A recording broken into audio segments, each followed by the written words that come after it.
चलिए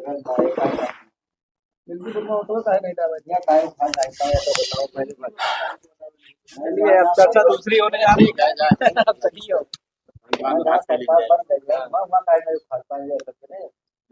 रात गहरी है, अंधेरा बहुत है, आओ कोई रोशनी का कतरा ढूंढे। समाज में इस उथल पुथल में ऐसी कोई यात्रा ढूंढे जो शिखर पर ले जाए। नमस्कार जी, मेरा नाम वीर सिंह है। हम हरियाणा के करनाल जिला से आए हैं कुछ चर्चा करने आप लोगों के बीच में। जब समाज में भागदौड़ मची हो ना, तो मुझे लगता है कि रुक जाना चाहिए, देखना चाहिए कि चल क्या रहा है। क्यों जी?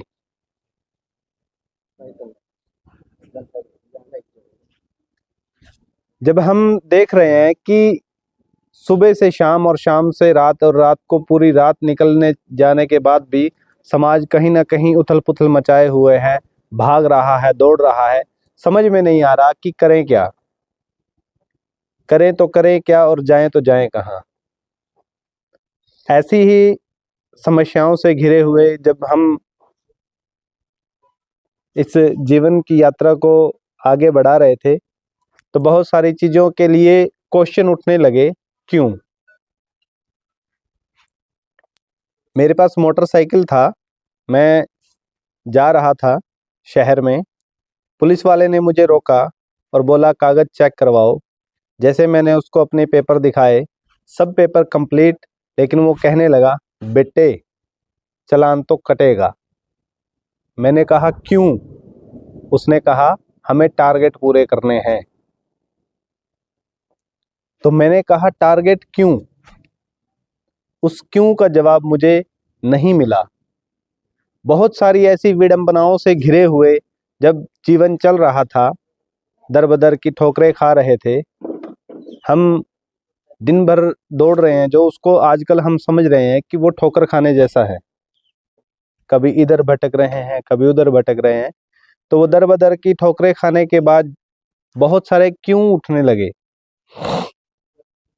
जैसे ही हम अगले पड़ाव में गए पहुंचे जीवन के, तो हमें एक बहुत महान पुरुष के दर्शन हुए। दर्शन इट मीन्स उनका ज्ञान के दर्शन हुए। हालांकि वो व्यक्ति उस जीवन में साक्षात नहीं थे, उनकी हत्या कर दी गई थी इन माफिया कंपनियों के द्वारा, इन षड्यंत्रकारियों के द्वारा, जो इस देश को, इस दुनिया को जगाने में लगे हुए थे। उनका नाम था श्री राजीव दीक्षित। जानते होंगे आप सब लोग, जानते हैं श्री राजीव दीक्षित जी को आप लोग? उनसे रूबरू हुए वीडियो के माध्यम से, मोबाइल के माध्यम से, तो हमें उन क्यों का जवाब मिलने लगा। जब उन्होंने बताया कि हमारा देश गुलामी की जंजीरों में जकड़ा हुआ है आज भी, तो हमारा एकदम माथा खनक गया और हम अंदर से हिल गए कि ऐसा कैसे हो सकता है। जब उन्होंने कुछ पॉइंट्स दिए, कुछ डॉट्स दिए कि ऐसा हुआ तो क्यों हुआ, ऐसा हुआ तो क्यों हुआ, ये गुलामी की निशानियां इस प्रकार से हैं, तो हमें समझ में आया कि हाँ, सचमुच में हमारा देश आज भी उस दरिद्रता में डूबा हुआ है, उस दरिद्रता को भोग रहा है, जो दरिद्रता वो गोरे अंग्रेज इन काले अंग्रेजों को सौंप कर चले गए थे। समझ में आने लगा कि चल क्या रहा है। जैसे आगे अपना जीवन बढ़ाते गए, तो आयुर्वेद को फॉलो करते हुए हमने समझ में आया कि किस तरीके से हम बीमारियों से बच सकते हैं, किस तरीके से हम अपनी खेती को अच्छा बना सकते हैं। वो कहा करते थे ना बड़े बुजुर्ग, आज भी बैठे हैं हमारे बीच, मध्यम उत्तम खेती मध्यम व्यापार, नीच नौकरी करे चाकरी, ऐसे कुछ करके है ना जी? हाँ जी, हाँ जी, हाँ जी। आपके यहाँ पर इस तरीके से, हमारे इधर तो मतलब उसका सारांश जो है वो एक ही है कि नीच नौकरी होती है, उसको करने वाला मतलब वो दरिद्रता का में ही डूबा रहेगा।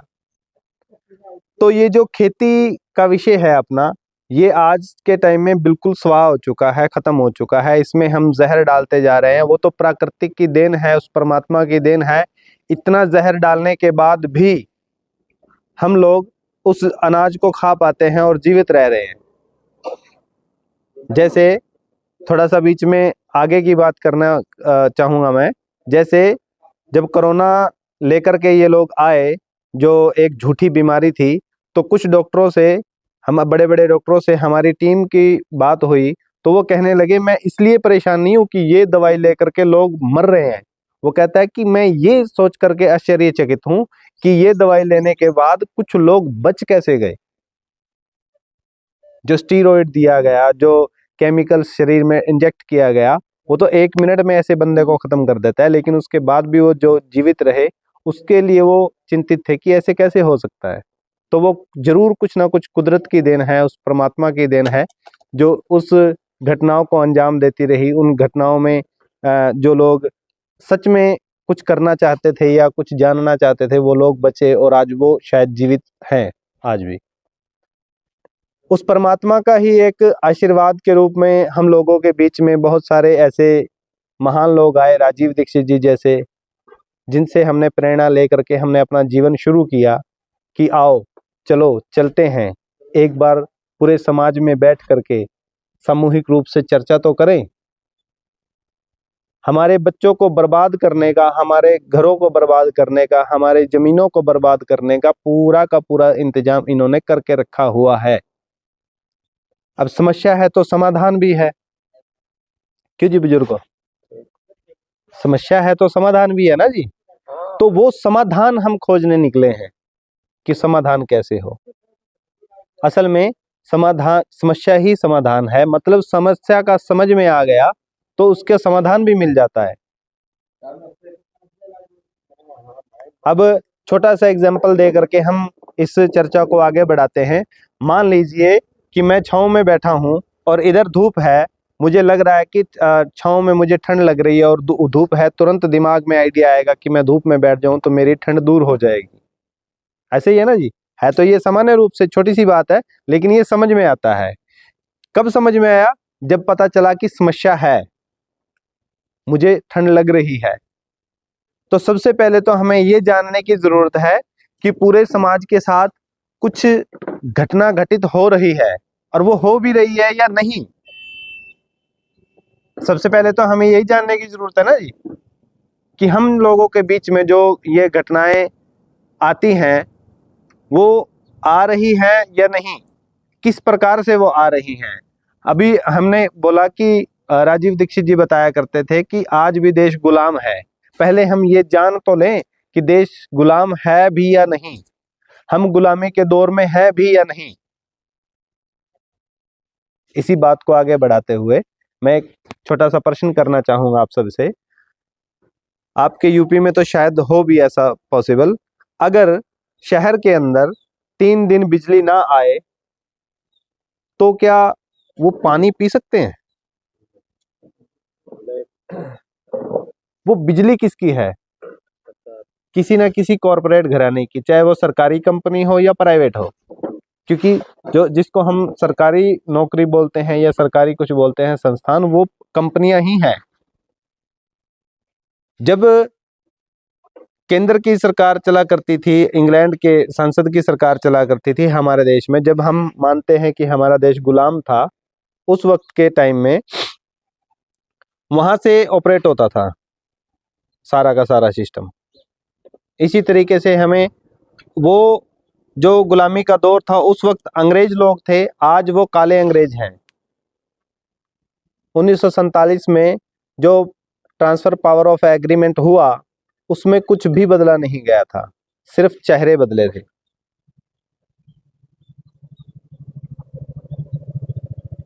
माउंटबेटन की जगह नेहरू आया था, इतना ही बस।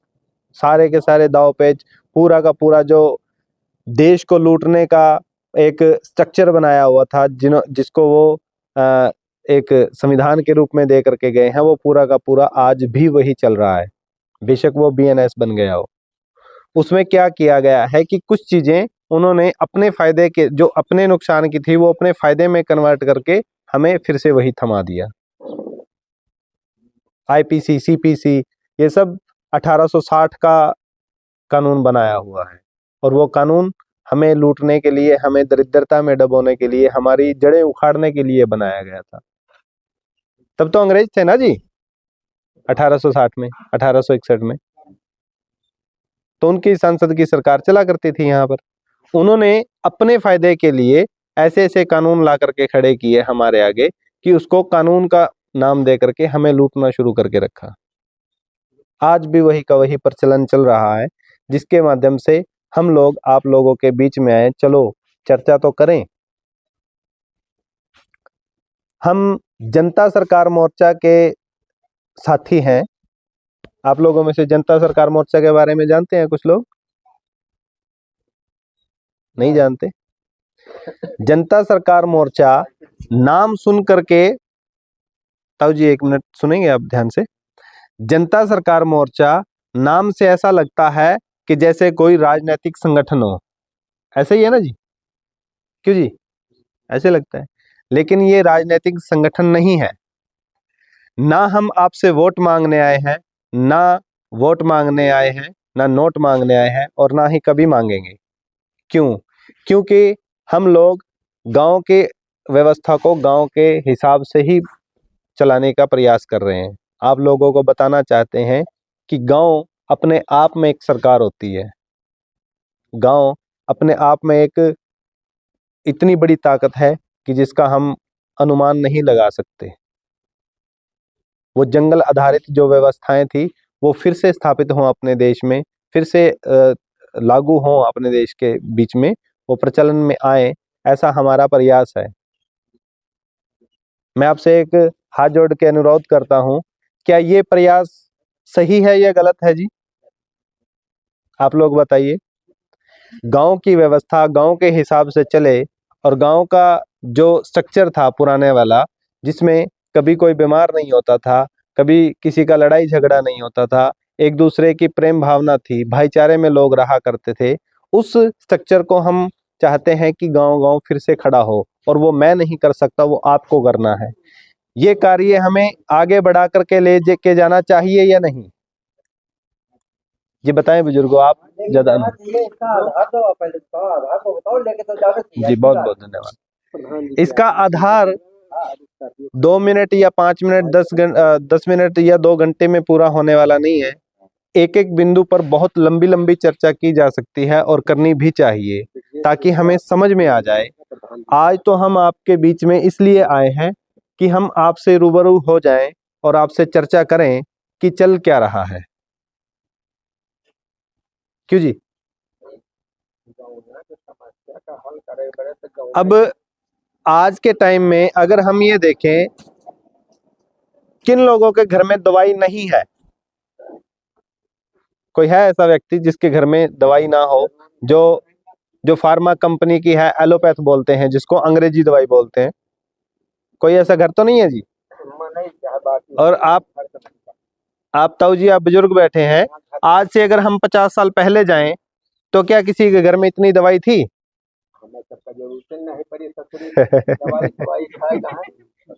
दवाई की जरूरत नहीं पड़ी। हमारे इंजेक्शन नहीं लाग है, बीमारी जारी कहाँ है, सर्दी जुकाम बुखार एक कौन चीज कौन जरूरत। जी ताऊ जी, यही हम कहना चाहते हैं कि वो कैसा स्ट्रक्चर था हमारे देश का, जो हमें इतने ऊंचे शिखर पर बिठा के रखा हुआ था। कोई एक व्यक्ति बीमार नहीं पड़ता था। अगर बीमार पड़ा तो हमारे गांव में, हमारे कबीले में एक वैद्य हुआ करता था, वो बताया करता था कि हमें खाना क्या है और क्या नहीं खाना। आजकल के हम एजुकेशन के दौर में भाग दौड़ रहे हैं, दिन रात भाग दौड़ रहे हैं, बच्चों को पढ़ाई लिखाई करवा लें, कॉन्वेंट स्कूल में भर्ती कर दें, बड़े इंस्टीट्यूट में उनको एडमिशन करा दें, प्राइवेट स्कूल में भर दें। क्या आज तक हम उनको पानी पीना सिखा पाए हैं? क्या हम उनको आज तक पथ्य और अपथ्य सिखा पाए हैं? अभी ये श्रीमान जी यहाँ पर गुड़ नुमा एक लेकर के आए हैं, इसमें तिल वगैरह डाले हुए हैं, तिल है ना, तो वो डालकर लेके आए। इसका सिद्धांतिक रूप से वैज्ञानिक कारण रहा होगा 100% कि सर्दियों में हमें गुड़ क्यों खाना चाहिए और तिल वाला क्यों खाना चाहिए, क्योंकि वात बढ़ता है। उसके विशेषज्ञ डॉक्टर सचिन कुमार चौधरी जी हैं, ये संक्षेप में बताएंगे। मैं छोटा सा एक हिस्सा लिया मैंने इस चीज का उदाहरण के तौर पर। हम बच्चों को पथ्य अपथ्य नहीं सिखा पाए आज तक। पथ्य अपथ्य वो होता है कि क्या चीज हमें खानी चाहिए और क्या नहीं खानी चाहिए, किसके साथ क्या चीज नहीं खानी चाहिए और किसके साथ क्या चीज खानी चाहिए। ये बहुत बड़ी चीज होती है। ये वो प्रॉपर्टी है, ये वो ज्ञान है जो अद्भुत है और हमारी पुरखों तक मतलब पीढ़ियों दर पीढ़ियों चला आया और चलता रहना चाहिए, लेकिन बीच में ब्रेक कर दिया अंग्रेजी शिक्षा ने। अंग्रेजों ने आकर के ये चीजें तोड़ डाली ताकि हम बीमार पड़े रहें और बर्बाद हो जाएं, हम अपने वजूद से ही बदल जाएं।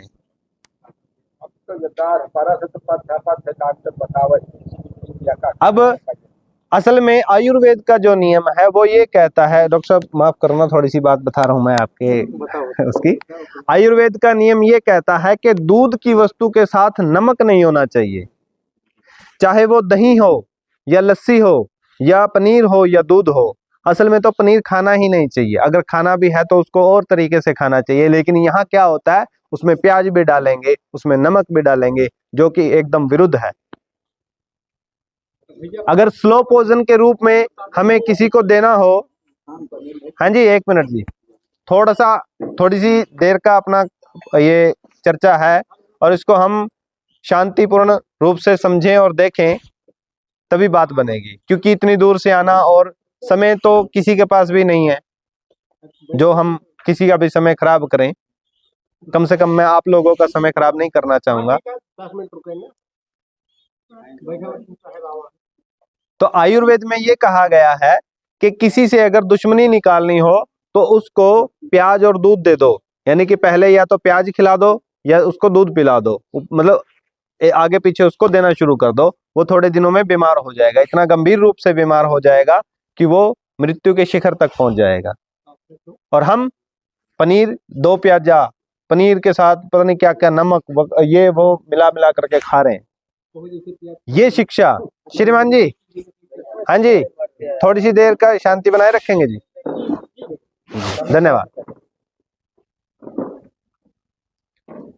तो ये चीजें हमें समझने की जरूरत है। वो शिक्षा, वो जिसको अनपढ़ बोलते थे, उन्होंने धोती पहना, उन्होंने कुर्ता पहना, उन्होंने ये हमारी तरह औरतों वाली ये सलवारें नहीं पहनी। हमें सलवार पहनना सिखा दिया किसने? अंग्रेजियत ने। किसने? इस शिक्षा ने, जो अंग्रेजियत नुमा शिक्षा है उसने हमें सिखाया। बल्कि परोसा, हमें परोस करके दिया, डुबो करके दिए। उस कुव्यवस्था की चाशनी में डुबो करके हमें कुछ भी वो आगे परोसते रहे और हम उसको अज्ञानी होने के कारण एक्सेप्ट करते चले गए। इस दरिद्रता भरे जीवन को हम किस तरह से सकुशल बना सकते हैं, वो पूरे गांव के जितने भी भारत के देश हैं, गांव है ना, सॉरी, अपने भारत देश के जितने भी गांव हैं, सबके पास अपनी व्यवस्था पड़ी हुई है, वो कहीं नहीं गई, लेकिन उसका इस्तेमाल करना छोड़ दिया हम लोगों ने। वो व्यवस्था हमें फिर से जाननी होगी, वो व्यवस्था हमें फिर से निकालनी होगी और हमें अपने लिए, अपने बच्चों के भविष्य के लिए इम्प्लीमेंट करना जरूरी है, यानी कि लागू करना जरूरी है।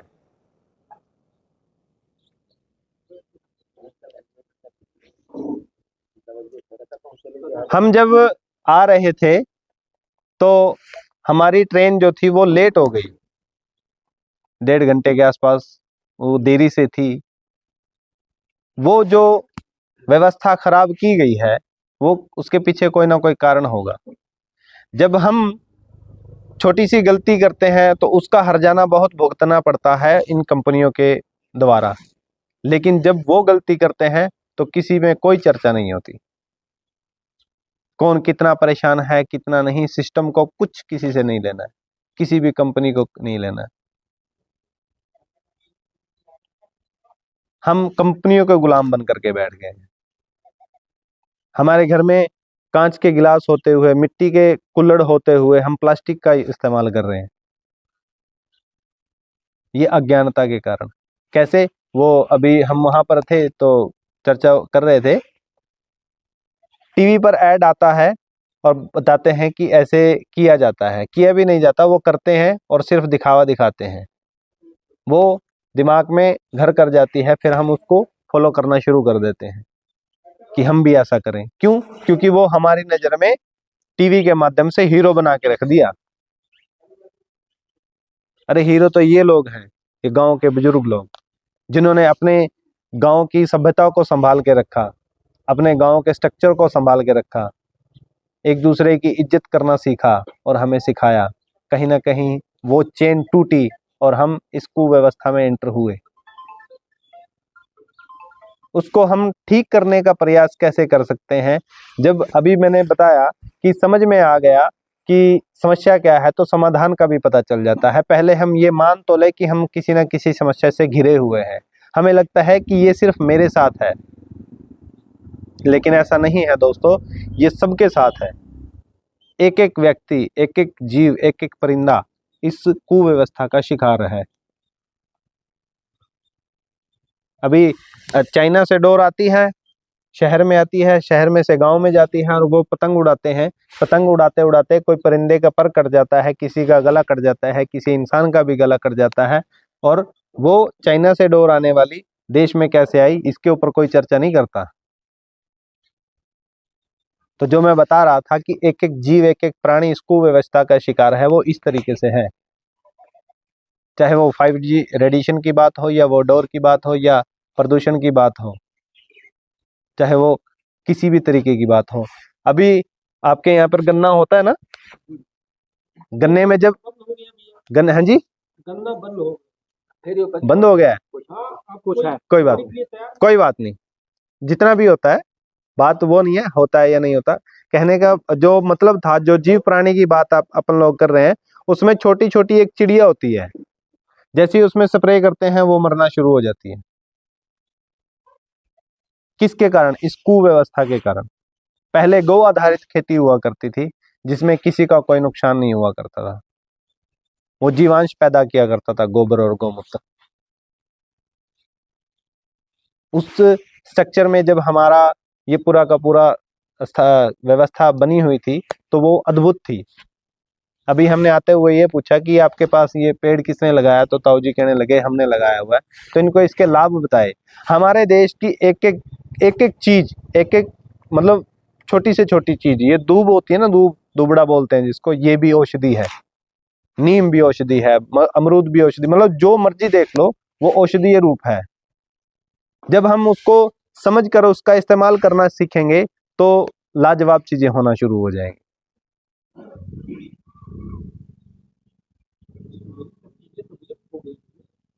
विलुप्त कर दी गई है, हमारे ही हाथों हमारा फांसी का फंदा बना करके खड़ा कर दिया इन लोगों ने। अपनी अंग्रेजियत के माध्यम से हमारे अंदर एंटर हुए, और अंग्रेजियत के माध्यम से हमारी जड़ें काटते काटते काटते आज यहाँ पर पहुंच गए हैं कि सब लोग पूछते हैं क्या हुआ, क्यों हुआ, कैसे हुआ, समझ में नहीं आता। क्यों? क्योंकि ये हाईजैक कर दिया है दिमाग। कैसे? ऐसे हाईजैक कर दिया है कि पड़ोसी टीवी लेकर आता था, वो कहता था कि तुम्हारे घर में टीवी होगा तो तुम्हारी शान उससे ऊंची होगी।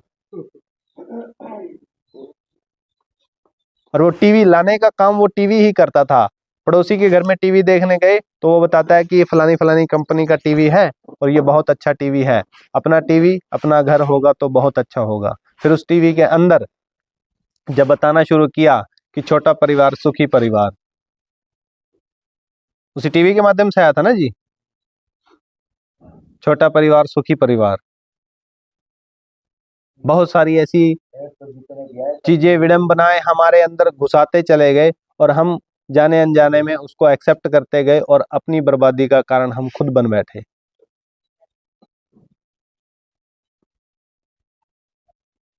आज के समय में क्या, ये तो सिद्धांत है प्राचीन काल से और अब तक, कि अच्छा स्वास्थ्य, अच्छा शरीर और अच्छी सेहत, ये सबसे बड़ी दौलत है। क्यों जी? अगर मेरे पास 1 करोड़ रुपए की गाड़ी है और मेरी टांग में दर्द है, तो वो 1 करोड़ रुपए की गाड़ी वो कोई सुख दे सकती है क्या? वो टांग का दर्द ठीक नहीं कर सकती। वो 1 करोड़ रुपए की गाड़ी सर्वाइकल का पेन दूर नहीं कर सकती।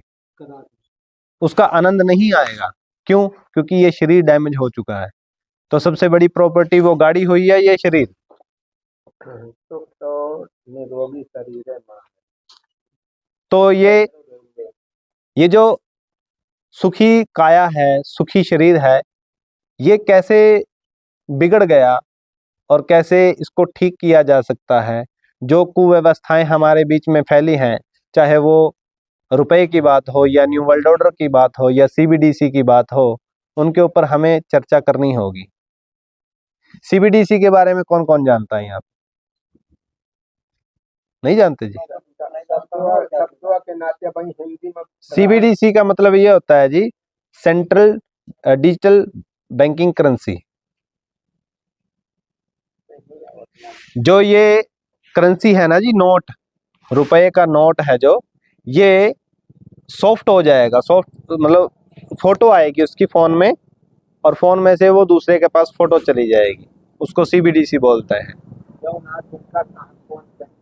हाँ जी, लेना देना। नोट खत्म हो जाएंगे। जो ये नोट है, ये खत्म करने का प्रयास चल रहा है पूर्ण रूप से।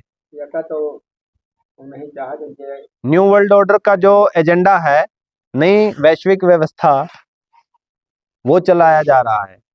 हमारे देश के प्रधानमंत्री वो कई बार बोल चुके हैं, कम से कम 3-4 बार बोल चुके हैं। एक बार लाल किले से, एक बार संसद से, और एक बार और कहीं से बोला है कि हम न्यू वर्ल्ड ऑर्डर को फॉलो कर रहे हैं। और पहली भूमिका न्यू वर्ल्ड ऑर्डर को पूरा करने में भारत संपूर्ण रूप से आगे अग्रसर है।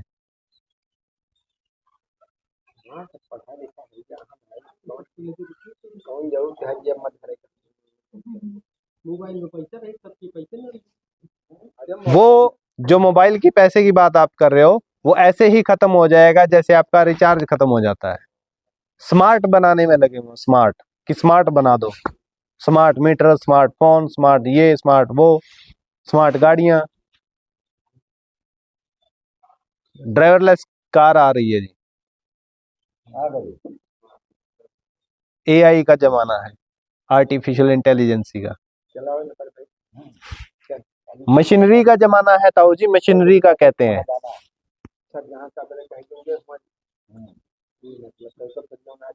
तो इस समस्याओं से कैसे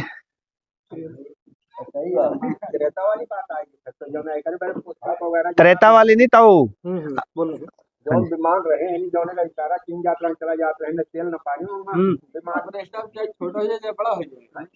तो ये बीमार हो गई तो फिर तो जो ड्राइवर करना चला ऊपर तो जान बीमार है आता हमारे कहे से अगर कोई जगह पहुंच जाता है समझा ये बिगहा खेत जोतत रही ना बैल से और केहू लौंगा हमर रही ना कि जोत ले अबे हिम्मत रखी। अब का करी आप जो बैल नहीं ना फिर राखे जरूर तो कौन जरूर से आप जोते ताऊ जी। उसमें एक चीज है, जो वो एआई की गाड़ी है ना, आर्टिफिशियल इंटेलिजेंस की गाड़ी है जो ऑटोमेटिक चलती है, उसमें एक और भी चीज है। अगर आपका आधार कार्ड अपडेट नहीं हुआ तो उसका दरवाजा नहीं खुलेगा। अब आधार कार्ड अपडेट करवाने के लिए हमें बहुत सारी टर्म कंडीशन की जरूरत है। अभी वो बोलते हैं ना कि आधार कार्ड उसका जिसका ये नहीं लगा तो उसका आधार कार्ड अपडेट नहीं होगा। और उसमें जो सुई लगाया था उसमें क्या था, किसी को मालूम है? उसमें सिल्वर एल्यूमिनियम के पार्टिकल्स थे, ग्रेफिन ऑक्साइड था। ग्रेफिन ऑक्साइड, अगर हम हिंदी मतलब बिल्कुल सरल रूप से बात करें तो ग्रेफिन ऑक्साइड ऐसा एक केमिकल होता है, जिस प्रकार से हम बचपन में दीपावली पर वो जलाया करते थे सांप, वो छोटी सी गोली हुआ करती थी, उसमें आग लगाते थे और वो बहुत बड़ी बन जाती थी। ऐसे ही 1 ग्राम ग्रेफिन ऑक्साइड अगर हम उसको हाई टेम्परेचर पे उसमें डाल दें ड्रम में, तो वो इतना बड़ा बबल निकलेंगे उसमें से, वो खत्म ही होने में नहीं आएंगे। वो शरीर में एंटर कर दिया, एक इंजेक्शन लगवाए थे और उसके बाद पता 15 दिन बेताब थे। 15 दिन बहुत लोग हैं। कोरोना वाले टाइम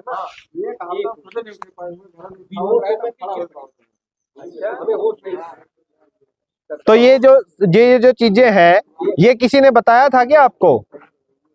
लेकिन वहाँ जो इंग्लैंड की कोर्ट में हुआ ना केस, इंग्लैंड की कोर्ट में तो वो कंपनी एस्ट्राजेनेका कंपनी ये कह रही है कि हमने तो बताया था, हमने वेबसाइट पर डाला था, कंप्यूटर पर डाला था उन्होंने कि इससे बांझपन हो सकता है, इससे ब्रेन हेमरेज हो सकता है, इससे सडनली डेथ हो सकती है, इससे नपुंसकता हो सकती है, इससे बांझपन हो सकता है, इसमें पीरियड्स में प्रॉब्लम आ सकती है।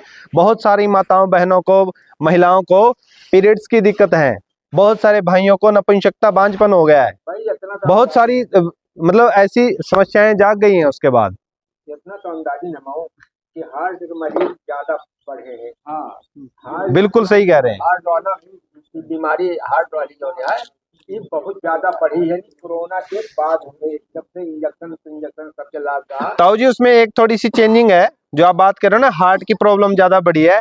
पहले हार्ट अटैक हुआ करते थे, अब कार्डियक अरेस्ट होते हैं। कार्डियक अरेस्ट समझते हैं? ऐसे आया अटैक और बंदा खत्म। पहले क्या होता था कि हार्ट अटैक आया, हॉस्पिटल में गए, डॉक्टर से इलाज करवाया, वो स्प्रिंग डलवाया, ठीक है, और उसके बाद बंदा कुछ साल जीता रहता था, फिर दोबारा दिक्कत आई तो फिर उसको रिपेयर कर देते थे। लेकिन अभी ऐसे होता है 1 मिनट में। मौका मिल जाता रहा, 9 मरतबे 3 मरतबे झटका साहत रहे लोग, और अब जो ना पता नहीं लगता। बिल्कुल बिल्कुल ताऊ जी यही बता रहे हैं कि पहले तो उसमें 2-3 बार गैप मिलता था ना, मौका मिल जाता था कि हार्ट अटैक हुआ है, लेकिन अब कार्डियक अरेस्ट होता है, सडनली डेथ बोलते हैं उसको, अचानक से मृत्यु एकदम से होता है। लेकिन ये सामान्य रूप से तो नहीं आया ना, ये किसी ना किसी ने तो किया होगा, ये अपने आप ही हो गया। अपने आप सिर्फ कुदरत करती है, और कुदरत का एक ही नियम है, वो जनाती है और मृत करती है। वो वाला प्रोसेस जो है वो उनका चैप्टर अलग है, परमात्मा का, प्रकृति का चैप्टर अलग है। प्रधानमंत्री सब लगवावत कहाँ इंजेक्शन, वो नाटक करते हैं ताऊ, सब लगवावत कहाँ के काहे के न लगवा ली, मरिया ना आए हमका, यही से सब लगवा ले।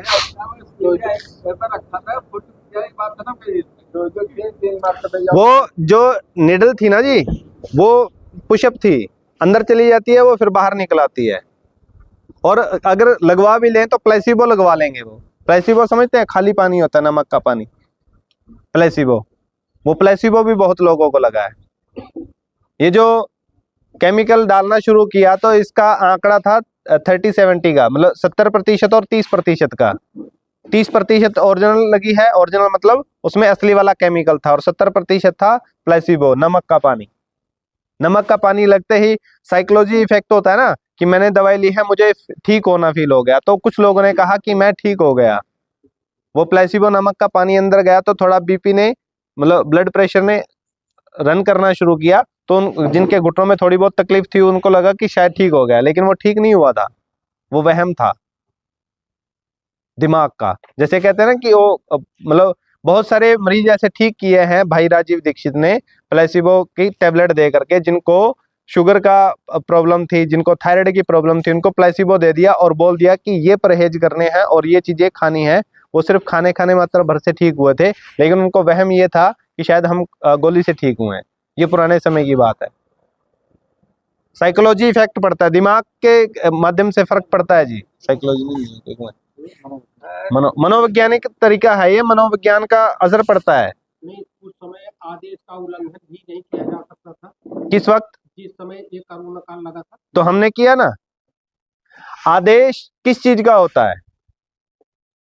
वही बात आ गई ना जो हमने शुरू में शुरू की थी, कि ये देश किसी ना किसी तरीके से आज भी गुलाम है। आदेश तो वो लोग मानेंगे ना जो गुलाम लोग हैं। लेकिन विधि का विधान ये कहता है ताऊ जी कि कोई किसी को किसी प्रकार से बाध्य नहीं कर सकता। बाध्य तक है नहीं, न टिकट मिलता रहन का तो जाएग बरे, न टिकट मिलता रहन का तो जाएग बरे। जितना सरकारी दफ्तर में रहते रहे उनका जो तनख्वाह मिला मुश्किल रही है, इंजेक्शन न लगवाए तो बाध्य नहीं, किन का होगा? नहीं, वही तो कह रहे हैं ना कि बाध्य किया गया, बाध्य किया गया ना, मतलब किसी की इच्छा नहीं थी, मतलब ये कहें इच्छा तो नहीं थी इंजेक्शन लगवाने की। भैया एक मिनट, अगर हम ये बात करें, यही प्रधान जी के दरवाजे पे यहाँ से लेकर तो वहाँ तक रख दिया गया था। नहीं, प्रधान जी को बता दिएगा इसको कोरोना हो गया। नहीं, वो बात देखो जी, दिखाना मजबूर तो दिखाना और होना दोनों चीजें डिफरेंट है। मजबूर तो किए नहीं हम आप तो भाषा समझते आपके यहाँ बहुत दिन रह चुका है 35-36 साल हुआ। गाँव है वहाँ पे पूरा एकदम बैरिकेडिंग कर दी गई थी। तो वही है ना, दिखाएंगे नहीं तो दिखेगा तो बिकेगा, वो दिखाएंगे नहीं तो कैसे काम चलेगा। मजबूर अब एक मिनट ताऊ जी, क्वारंटाइन करने के लिए मतलब उनको अलग से रखने के लिए वो लोगों ने मतलब क्या किया, स्टेशनों पर, बड़े बड़े रेलवे स्टेशनों पर ट्रेनों को वो बनाया क्वारंटाइन हॉल, क्वारंटाइन वार्ड वो बनाए गए। क्यों? ताकि खबरें चलें और लोगों को पता चले, लोगों को मतलब वो जो बीमारी आई है वो टीवी के माध्यम से तो आई है, वो उसके बाद पता नहीं कितनी बीमारियां लाने की कोशिश की। जब जहाँ वो रामसूरन यादव का एक लड़का आया दिल्ली से, मेरी गाड़ी छू लिया, मेरी बाइक छू लिया, एक मिनट जी, ठीक, सब लोग हमको छूने के लिए परेशान हो गए। ऐसे ही हुआ था जी, ऐसे ही हुआ था बिल्कुल। बीमारी आ जाए, यही तो बात बता रहे हैं ना आपको, वो क्वारंटाइन किया गया मतलब टीवी में ही था वो। उसके बाद कितनी बार बीमारी लाने की कोशिश की, लोगों को जब जागरूकता आ गई, तीसरी डोज 94% किसी को नहीं लगी, 94%, क्योंकि लोगों को समझ में आ गया था कि ये फ्रॉड है। 90 नहीं, 94%, 6% लोगों ने लगवाया, उन लोगों ने लगवाया जो दिमागी तौर पर बीमार थे। हजारों व्यक्ति को मैं गिना सकता हूँ वो वैक्सीन नहीं लगवाए, बिल्कुल, झूठे सर्टिफिकेट बनवाए हैं बहुत सारे लोगों ने, बिल्कुल ऐसा ही है। फिर भी नहीं, जिनको लगी है वो जीवित है फिर भी। हाँ, आपको लगी है ना, तो 15 दिन आप, जिनको नहीं लगी वो तो जिएंगे ही, वो तो परमात्मा के, वो परमात्मा के हिसाब से जिएंगे, उनको नहीं होगा। जिनको लगी है वो गए। आगे वाले में ज्यादा रोग भवा है, हार्ट का मामला बहुत ज्यादा बढ़ा। ये तो आपको समझ है इतनी, तो ये तो आपको तो इन विषयों को आगे लेकर के बढ़ते हुए मैं अनुरोध करूंगा डॉक्टर सचिन चौधरी से कि वो इन विषयों पर थोड़ी थोड़ी नजर डालें और आगे की चर्चा को आगे बढ़ाएं, ताकि आप लोगों को समझने में आसानी रहे। ये जो बात कर रहे हैं ना बाबूजी, धन्यवाद वीर सिंह भाई,